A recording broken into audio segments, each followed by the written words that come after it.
Hello students, welcome back to Manoj tutorial. आज हम लोग करेक्ट टेंस का सेकंड फार्मूला सीखेंगे कि करेक्ट टेंस कैसे बनाते हैं, कैसे आइडेंटिफाई करते हैं, क्या उसमें हेल्पिंग वर्ब होता है, क्या मेन वर्ब होता है। और ये सेवा CBSE दोनों के लिए ही है। 8, 9, 10, 11, 12 सब स्टूडेंट इससे सीख सकते हैं। तो अपना सेकंड फार्मूला स्टार्ट करते हैं। देखिए, every day, every week, never, usually, always, universal truth, habit. अगर इन सभी में से कोई भी वर्ड किसी सेंटेंस में मिले, यूनिवर्सल ट्रूथ क्या होता है सबसे पहले समझ लीजिए। यूनिवर्सल ट्रूथ का मतलब होता है जो कभी चेंज ना हो, जो कभी नहीं बदलता। और हैबिट का मतलब होता है जो आदत कभी चेंज ना हो, वो हैबिट हो जाता है, जो कभी बदलता नहीं है। अगर ये सब किसी सेंटेंस में मिले तो हम लोग उसका जो वर्ब होगा, ब्रैकेट में जो वर्ड लिखा रहेगा उसमें एस या ईएस को ऐड कर देंगे। एस और ईएस ऐड करने का भी कुछ नियम होता है, बस ऐसे ही नहीं बस डायरेक्ट एस और ईएस लगा दिए। सबसे पहले हम लोगों को सब्जेक्ट को देखना होता है, सब्जेक्ट क्या बोल रहा है, सब्जेक्ट क्या है। अगर सब्जेक्ट हमारा ही, सी, इट या कोई भी नाम हो, एक नाम, तो उसमें हम लोग क्या करेंगे, एस और ईएस ऐड कर देंगे। और ईएस कब ऐड करेंगे, जब ब्रैकेट में जो वर्ब होगा उसका लास्ट लेटर ओ होगा तो इसमें ईएस को ऐड कर देंगे, ठीक है। और ओ के अलावा दूसरा कोई लेटर होगा तो एस ऐड कर देंगे। और एस और ईएस कहाँ ऐड नहीं करना है वो देखिए।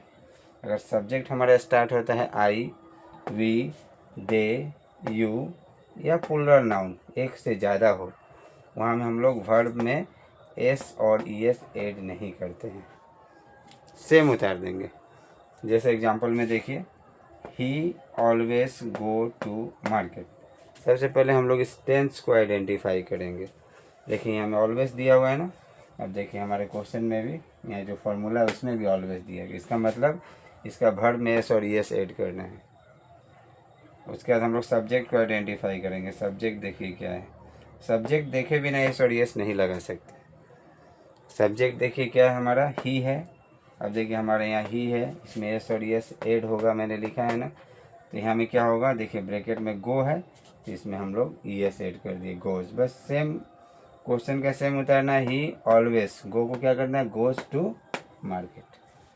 सेकंड क्वेश्चन देखिए, we always go to market. Always लगा हुआ है, ऑलवेज लगा हुआ मतलब यही फार्मूला यूज़ होगा। अब देखना हमारा सब्जेक्ट क्या है, वी। देखिए वी रहने से एस और एस ऐड नहीं होगा, तो हम लोग कैसे बनाएंगे, he always go to market. Verb जैसे यहाँ पर है वैसे यहाँ पर पेस्ट कर दिए, क्योंकि हमारा यहाँ सब्जेक्ट वी है। नेक्स्ट देखिए, third number example, the sun rise in the east. ये यूनिवर्सल ट्रूथ है, कभी चेंज नहीं होगा। यूनिवर्सल ट्रूथ में ब्रैकेट में एस और ई एस को ऐड कर देते। अगर यहाँ में ओ होगा तो ई एस लगेगा, अगर अदर लेटर होगा तो एस लगेगा। जैसे राइज में लास्ट वर्ड क्या है, लास्ट लेटर क्या है, ई, इसलिए लग गया यहाँ में S, rises. Next fourth example देखिए, the dog bark at strangers. जो कुत्ता है वो स्ट्रेंजर्स के ऊपर भौंकता है, तो ये क्या हो गया, हैबिट हो गया।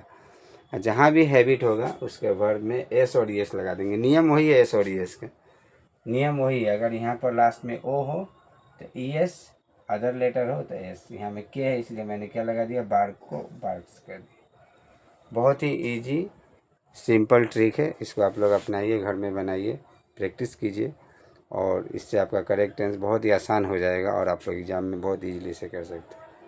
अगर आपको मेरा वीडियो अच्छा लगे तो मेरे चैनल को सब्सक्राइब कीजिए, वीडियो को लाइक कीजिए। Thank you.